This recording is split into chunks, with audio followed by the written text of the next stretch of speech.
Hi, and welcome to our debate on in-home ABA therapy versus tele-ABA therapy. My name is Kate, and I will be your introducer for this morning's debate. On our debate team, we have Robin as our researcher and fielder, Jenny as our researcher and fielder, Hello. and Laura as our visual supports coordinator and summarizer. Hi. This debate will be informal and will present several questions that our team will answer. The rules for this debate are that there will be 5 minutes allotted for each question presented, and then we'll move on to the next question. So for our first question,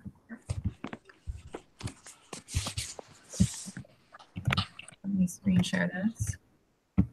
So for our first question, we have corresponding questions that will go together. One question is from our team, and the other question is from our professor, Dr. B. So the questions are intercontinental remote area usage. Does it offer the same or better quality of direct ABA servicing received in real time? And the corresponding question from our professor is, what confidentiality issues might arise when providing either in-home or tele-ABA therapy, and how should these be addressed? So I will begin my points. I said that the quality of life is huge when working with people in remote areas, because clients won't have to travel, and service can be right there in their living room or in their kitchen, in their home, somewhere convenient for their family. And it can be at any time of day that's convenient for them, not during a traditional therapist's hours of work. And then also, clients will not have to be put on a wait list, and they won't have services delayed because the therapist will be able to make time for them through tele-ABA services, where they can communicate through the computer rather than, scheduling a visit, having to come out, and all that business. So services will not be delayed. They will not be put on a wait list. And then the only con I could think of for this question is that some strategies, if implemented through tele-ABA, they might be too complex for parents to administer because of the training that might be involved in each strategy. So that's the only con that I could think of. But I'm going to pass it on now to Laura to give her point of view.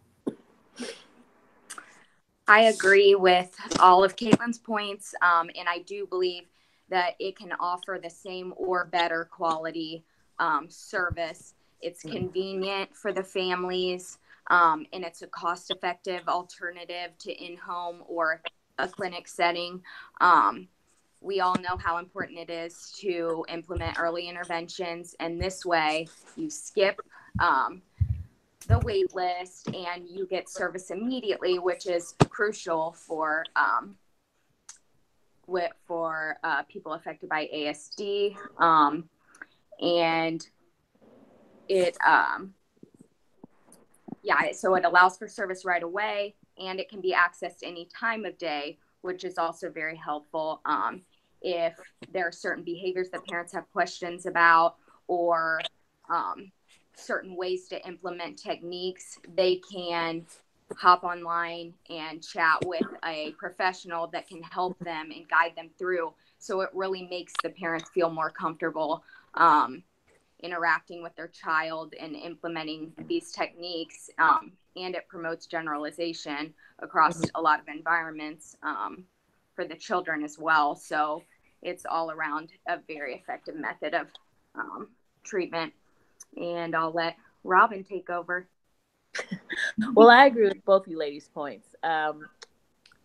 Because we need to reach such a diverse pool of clientele, dealing with all the deficits that ABA can be used for, I think it's important, one, that client base have appropriate and proper working equipment in order to participate in tele-ABA services. That's the first thing. The second is it's good for a lot of clients who cannot reach clinics or don't have the services available to them in their areas. So transportation, and then again, availability of services. And then also the shortage of BCBAs that I keep hearing about for various different areas. So if you have someone that doesn't live within the radius of a city, it can be difficult for them to receive services. So I would also agree with that. We do have some statistics from this MARA that attest to the findings for parent training as related to receiving those services through telehealth platform. And across the board, those statistics show that there was client satisfaction. So I think that's a big up for that. But yeah, Jenny, what do you think? So just to piggyback over what everybody says there, I think supporting families virtually will take a lot of stress off of those families, especially when you have children that it's hard to get out the door and drive to a facility. Yeah.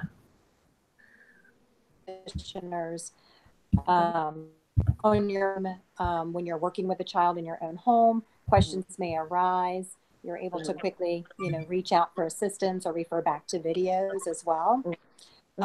Additionally, just taking a special needs child out of their familiar settings, being their home typically, and having them enter a new clinic with possibly new faces, objects and smells, can really also impact and interfere with the implementation of their services as well, which could also lead to an ethics code violation of 4.07 as well in regards to environmental conditions. Absolutely. Yeah, and in relation to the ethics codes, I would think that all points under 1.0 correspond with what we're talking about, the responsible conduct of behavior analysts, because no matter the platform, delivery of services should never be compromised. Absolutely. And I think that also would tie into Dr. B's question as well.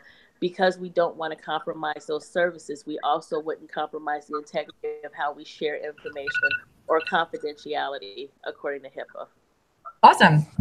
So we will stop there and we will review right now the ethics that we talked about in this question.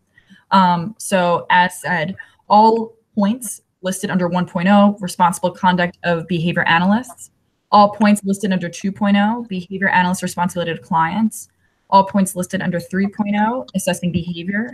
4.0, behavior analyst of the behavior change program, responsible for all aspects of the behavior change program from conceptualization to implementation and ultimately discontinuation.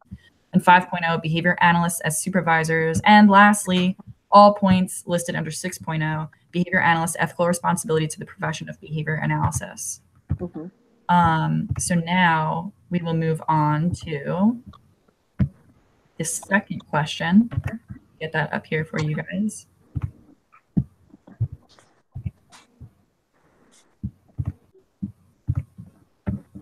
Hang on one second. All right, so question 2 says, does the cost of online ABA services offer families cost savings? So I will be the first one to answer that. And my point of view was that is the time and money that are spent on training parents worth it in the long run? And I said yes, because these parents of the clients can benefit with the administration of the intervention and working so closely with the behavior therapist on hand, and they can implement these strategies and skill sets while the behavior therapist is away or in between sessions, and then they can take the data and the therapist and the parent can discuss what went on in between sessions. So I think that that's very important, and it's worth the money being funded into it to fund modules and this and that for parents, for parent education. Next, in an article that I read, Simasek et al. Stated that cost analysis reveals that 3 years spent in early intervention for all children with autism in Texas would be associated with a direct savings of $2.9 billion in savings over the children's school age years, which is really, really cool, because it's not only is Tele ABA saving parents money through, no cost of travel, no facility charges, other indirect resources, but it's also saving the school district's money. And in the end, there are great long and short-term effects for cost savings, as well as providing cost effectiveness. So I'm going to pass it on to Laura now to give her point of view. I agree with all of your points, Caitlin. I do agree that it's a very affordable option when compared to home and clinic settings. Telehealth requires less cost of staff, like you mentioned, and for the facility as well, because it costs money to pay all employees and have pay for other resources to set up an entire clinic. So that it saves money there, and it saves parents a lot of costs as far as like transportation and a lot of time as well too, like preparing their kid to go to actually traveling there, and like a lot of them have busy schedules, so if they work, it's hard to pick up or drop off, and if it's not close by, it can be really inconvenient to have to travel. So that costs a lot of money. And Medicaid currently provides state-specific reimbursement for telehealth services in 48 states and Washington, D.C. And they have been providing coverage for almost 10 years. And it's actually a cheaper alternative for insurance as well. So there's a lot of money saved by going with telehealth. So Robin, take us away here. Yep. Again, I agree with both you ladies' points. It does significantly cut overhead expenditure. Most definitely anything associated with brick and mortar center-based businesses across the board. Also, I think it's a convenience for those receiving state benefits, such as in my state, Medicaid. Medicaid will be more inclined to pay for teleservices versus real-time services because of those associated costs. So again, it's a significant cost savings. I also agree with the findings in the Lindgren article that we have depicted in our lovely visual that shows a significant savings in home therapy services across the board versus real time. Yeah, again, absolutely. I definitely agree. And keep in mind that this is a cross treatment too. So it didn't matter the type of treatment received. If it was received virtually, again, a significant savings versus real time or direct therapy services. Jenny? So yes, just to kind of go off of what you were just discussing with the Linden article, Robin, I think there was a graph that showed the 3 service delivery models. Bring it back. If you can get it up, Caitlin. If not, I can give a brief description, but it did show 3, again, service delivery models of in-home therapy, a clinic-based telehealth, as well as a home-based telehealth. And while all 3 showed a successful reduction in behavior, as far as cost implementing the treatment was lowest for the home telehealth. So actually both telehealth models were significantly less costly than the in-home therapy there as well. So research is supporting the cost effectiveness of telehealth. So. Yeah. All right, cool. Let's summarize the ethics that we discussed in this question.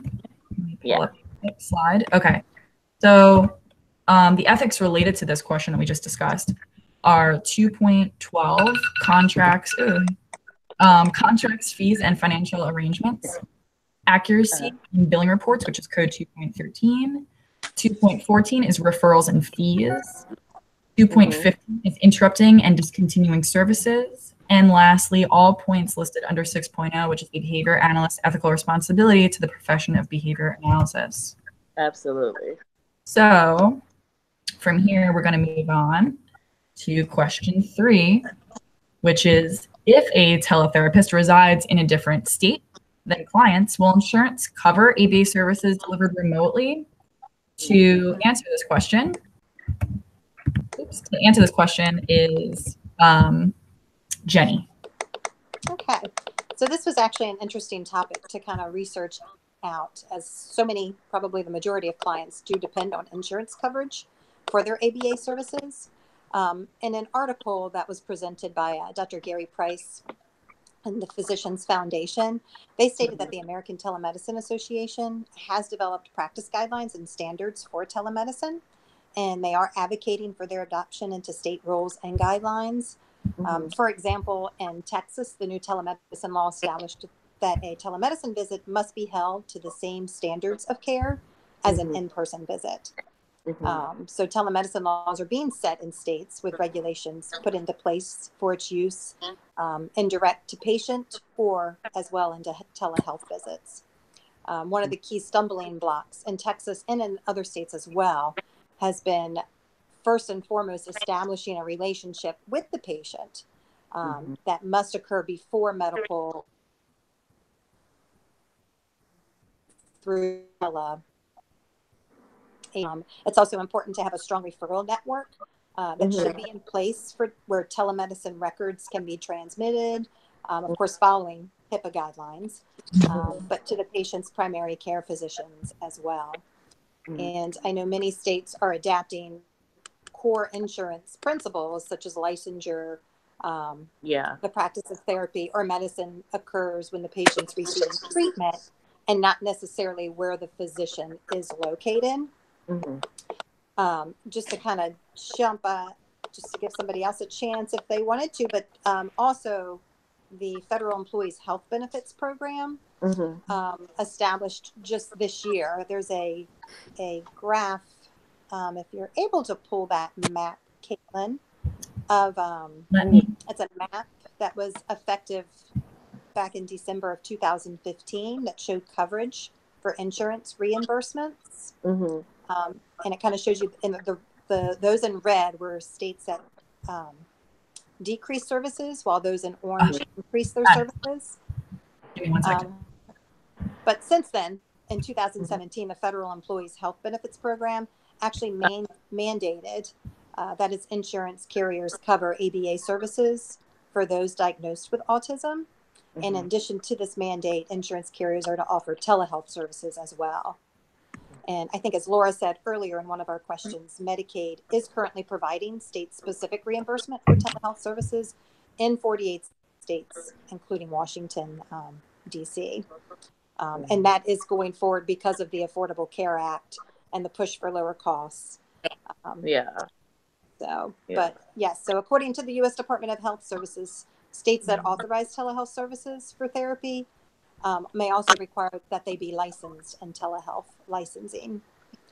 Well, that makes sense, Jenny. I'm sorry not to interrupt you, but I was just thinking that makes absolute sense because I think one thing that supervisors and therapists alike need to keep in mind is that they need to maintain the professional integrity in relation to billing ethics and codes across state lines. I think it can be easy sometimes for some professionals to not be so honest. If I'm just to be completely transparent about a real world view, as far as that goes, and as someone working currently in the field. So I think that's something definitely that needs to be kept in mind. And again, all points under 6.0 for just the professional behavior of that and integrity and being honest and billing ethically. Absolutely. For services that were received. And also just to jump in on another ethics code in regards to contracts and fees and financial arrangements under Ethics Code 2.12. But just as a client and as a therapist, it's important that you still always check the requirements for your state. And the state where the client is receiving the services, not necessarily where you're residing at. So I've got a point with that too. Like you said, as telehealth becomes a bigger resource that people are starting to use, I think there will be more specific laws in regards to ethics on related to telehealth services and the standards, like someone else mentioned that. And I think that there will be like an ethics code for telehealth specifically to ensure that people are staying they're staying in line and following all those similar procedures. Yeah, I think that's where the additional license want you to have that additional credibility, because it holds you accountable for your actions. So yeah, for sure. All right, that's our time for this question. 5 minutes is up. Good job, ladies. So just to summarize our ethics points that we went into, 2.12 refers to contracts and financial arrangements. 2.13 refers to accuracy in billing reports. Code 2.14, referrals and fees. 2.15, interrupting and discontinuing services. And all points listed under 6.0, which is the behavior analyst ethical responsibility to the profession of behavior analysis. We're going to move on now to question number 4, which will be answered by Robin. The question is, which assessments would work best delivered remotely and also in comparison to assessments presented in studies? For example, ABLLS, PEAK, and VMAT. Yes. Well, I know that functional assessments seem to be the way to go as far as teleservices, because functional assessment is more of a direct observation. So you can see your antecedent behavior and consequence there in front of you. FBA is a little bit more involved. It would be interesting to see how that could be conducted remotely, in addition to assessments such as ABLE-R, PEAK, VB-MAP again, which is for verbal behavior. Those things I have had some experience with in real time. So they can be pretty involved, especially the ABLES. It's pretty long. So it would be interesting to see how that's delivered remotely. And I just think that there needs to be additional studies conducted on that and presented, because I think that would be, it would be very interesting to see. And if there were, I think the ethics related to that would definitely fall under 3.0, assessing behavior, for sure. And then, of course, 6.0 across the board, because everything we do, we have to do with integrity and professionalism and, just common sense, you would think, right? So, yeah, that's my thought on question 4. It's just, it's interesting because you would have to see the assessments and walk through the assessments to really have a good idea of what I'm speaking of. But say you're conducting an assessment on receptive object labeling or something that's more hands-on, I can imagine it being kind of difficult to do remotely, maybe for me in my mind, but again, it would be really interesting to see some type of literature on that. Sure. I feel like there would also have to be some kind of standardization that they would have to come up with also to implement, assessments online. Yeah. Who knows? They might come up with a whole. Yeah. Yeah. Right. For sure. Yeah. All right, cool. Let me stop our timer. So to review, let's screen share here. To review, the ethics that were related to this question are all points presented under 3.0, which is assessing behavior. Okay, for our next question. Question 5 deals with intervention. Can behavioral staff and parents be trained to successfully implement behavioral strategies and data recording methods in various environments remotely? And then there will also be a corresponding instructor question from our professor, Dr. B. What is a BCBA's ethical responsibility when considering client preference in regard to the use of Tele-ABA? So these are things that we're going to discuss. I will be the first person to discuss. In regards to behavioral staff training and parent training, there were 2 tools that I came across in my research. One is the PEDSM fidelity tool, the parent early Denver Start model fidelity tool. which measures how successful parents were at administering skills and interventions. So the therapist would work with the parents through coaching sessions, and then the parents would, demonstrate their skills and work one-on-one with their child, and the parent could give feedback and coaching. And then in the end, they would be measured on how useful their skills were. So it measured management of child attention, quality of behavioral teaching, management of unwanted behaviors, etc. So all things super important. And then the next rating scale was the maternal rating behavior scale, which is rated from a 1 to 5 scale, 1 is being the lowest, 5 being the highest. Measures sensitivity and responsiveness to a child's needs during interventions. Basically, how the parent interacts with the child. Are they giving them the emotional needs that they need with the skill sets that they need behaviorally? It measures enjoyment and warmth displayed during intervention, adult directiveness and teaching pace, and goal achievement behaviors that are taught to target child development skills. And one big ethics code that immediately popped in my brain was maintaining competence through professional development. So parents had to complete these modules about skills to implement these skill sets correctly. And they were also under, therapist and supervision, therapist guidance and supervision. So that was a big one to me. And then also code 1.01 reliance on scientific knowledge, the ability for the therapist working with the parent or the client to determine if the intervention is being implemented correctly through collection of observational data. So those are my ideas. I'm going to pass it on to Laura now. You made some great points, Kate. I do also agree that studies show promise using telehealth to teach behavior management strategies and general adaptive parent training techniques to low-income or young parents and those with children at risk for disruptive behavior. There was a study that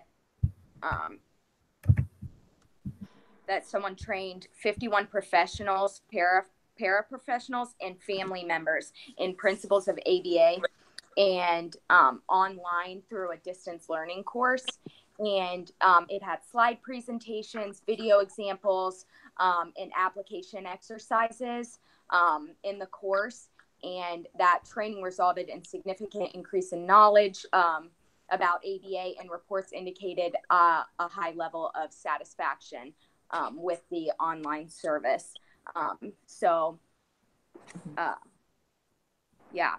Parents being trained through these techniques have shown a lot of promise. Robin?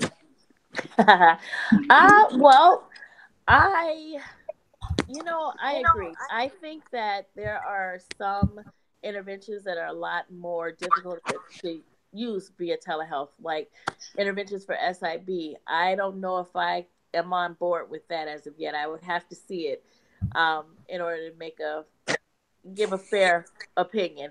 However, for things like functional communication training, imitation, things of that nature, I definitely do see where telehealth could be beneficial.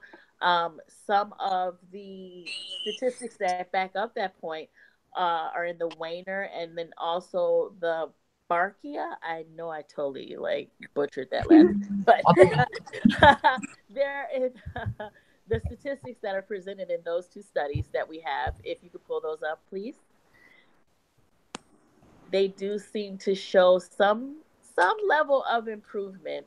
In particular, the one that stands out the most to me would be the telehealth coaching for correct commands and positive consequences. So your contingency management for MANS and echoics for functional communication training. So that's to increase the verbalizations. And it looks as though when you're looking at the graph that things are trending upward, although you have a lot of variability, which can be good or bad, depending. It looks like it's going in the right direction. As far as in the Weiner, if we could revert back to that slide, they were looking at more self-directed versus coaching And in comparison to those statistics, it looks as though there's a little bit of an increase, but then things started to taper off in follow up. So I think more analysis needs to be done on that in terms of studies go, in order to really say for sure if coaching versus self-directed is, which one is better. But for me, just thinking as a professional in the field, I'm going to lean more towards coaching and more towards definitely keeping up with parent training, especially for parents that are new to ABA, whose children have never received those services before. Jenny, what's your opinion? So Jenny, you have 30 seconds. 30 seconds. I'll see what I can get out. So I'm going to just reference quickly a study using actually not ABA, but cognitive behavioral therapy. And this was a study found in the Jones article. That it was successful when it was able to be carried over with a client's daily environment within the school or home. Therefore, the therapy's relationship is typically with the caregivers and the teachers and the family members that are ultimately trained to implement all of this appropriate therapy. So I think that was my time. Did I just hear? Yes, okay. Your time is up. I just wanted you to finish your thought. Excellent. Good job, ladies. So just to recap, let me pull back up our ethics codes. Okay. So again, in regards to our intervention question, the related BACB ethics are all points listed under 6.0, which is the behavior analyst ethical responsibility to the profession of behavior analysis. Code 1.01, reliance on scientific knowledge. Code 1.02 is the boundaries of competence. Code 1.03 is maintaining competence through professional development. And code 1.04 is integrity. Code 4.03, individualized behavior change programs. Code 4.05, describing behavior change program objectives. Code 4.07, environmental conditions that interfere with the implementation. Code 4.09, least restrictive procedures. And code 4.10, avoiding harmful reinforcers. So next up, we will summarize.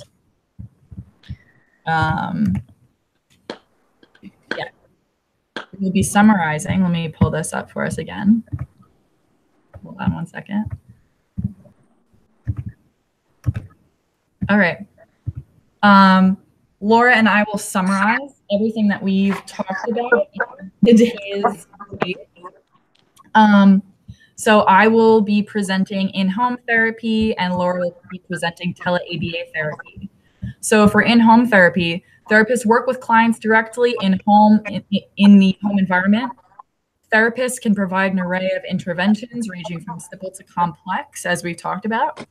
And in-home lacks support associated with center-based therapy services. All members of therapy team are accessible and available during the time of service.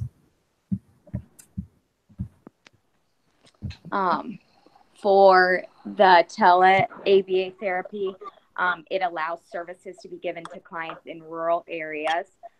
It's cost efficient. There are no wait lists or delays in providing services. The parent works with the child directly. A con is that technical issues could arise, and also that there could be observer drift. If the therapists are not specific about what behavior to look for, there could be an observer drift between the parent and the therapist. And then also there are strategy limitations. If parent training strategies are too complex, they may not work. And yeah, that summarizes. Awesome. Thank you. If I could chime in real quickly. Yes, please do. Yeah. Speak about that.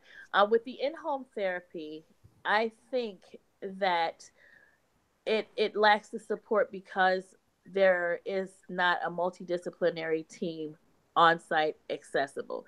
So if there's any questions related to training protocols or behavioral intervention protocols, those can't be addressed immediately. You have to reach out either by phone or either by computer to the supervisor and hope that you can access someone to ask those questions, else you're going to wait till the next session.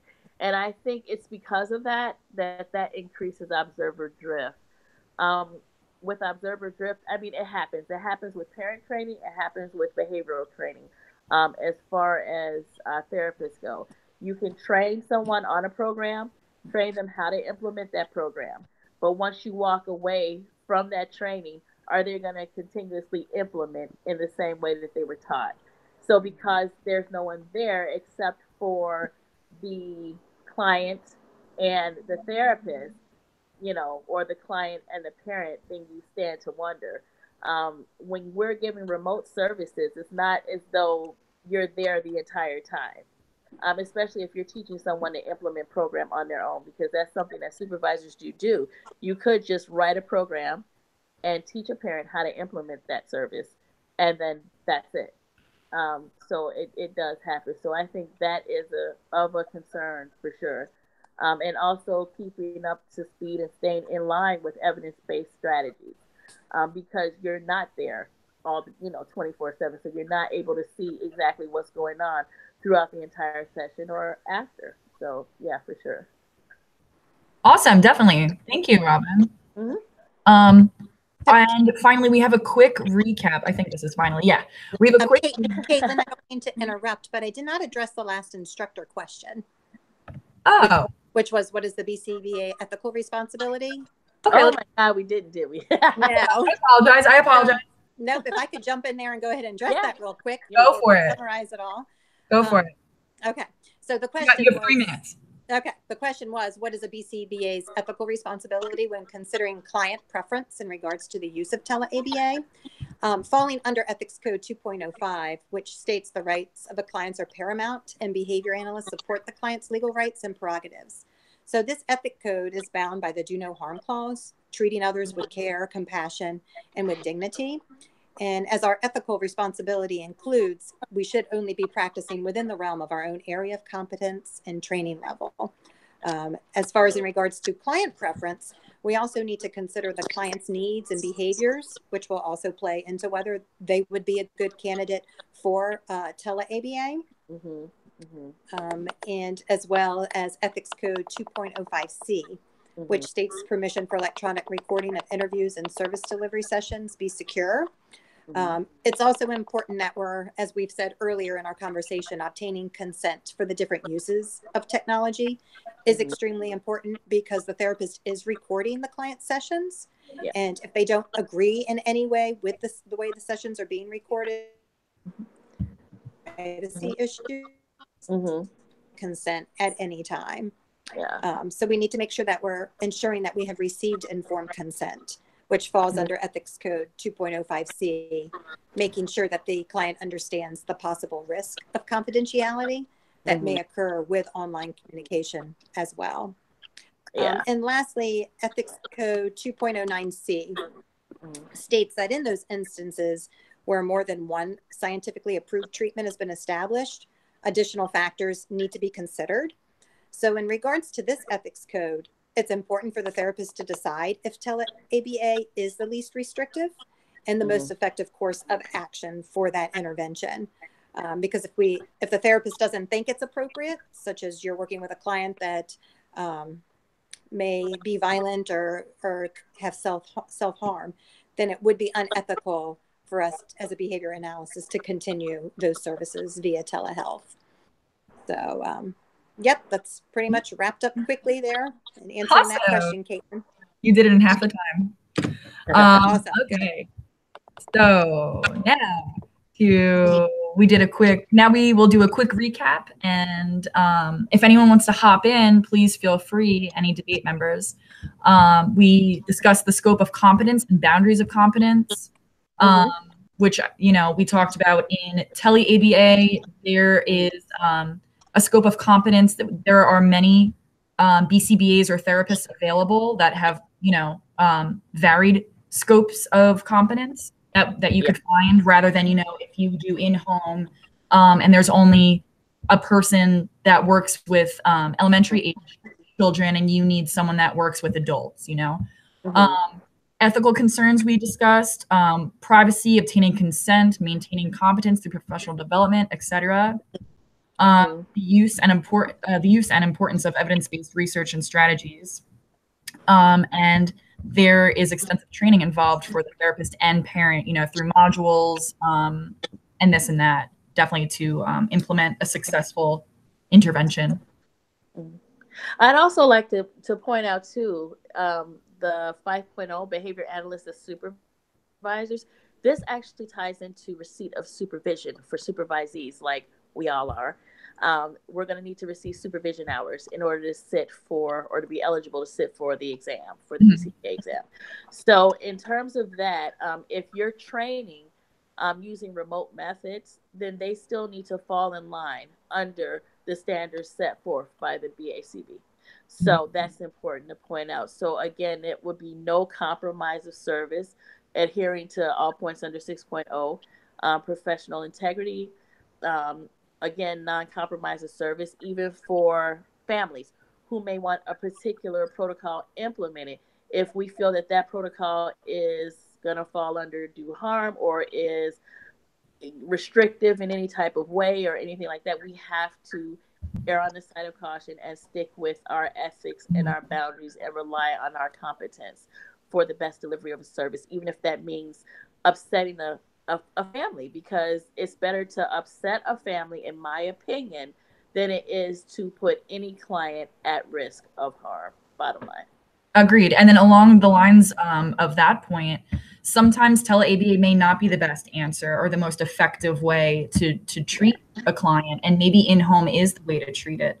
Yeah. So, there's limitations to both, and, every client will vary. So, that's important to keep in mind also. Agreed. Well, that is all I have. I think I'm out of opinions. Does anyone else have any comments? No, we're good. Questions, comments, throw it out. All right. Well, it's been such a great debate. I thank all of our debate team, and thank you all for watching. This ends our in-home ABA and tele-ABA debate. Thank you. Yeah.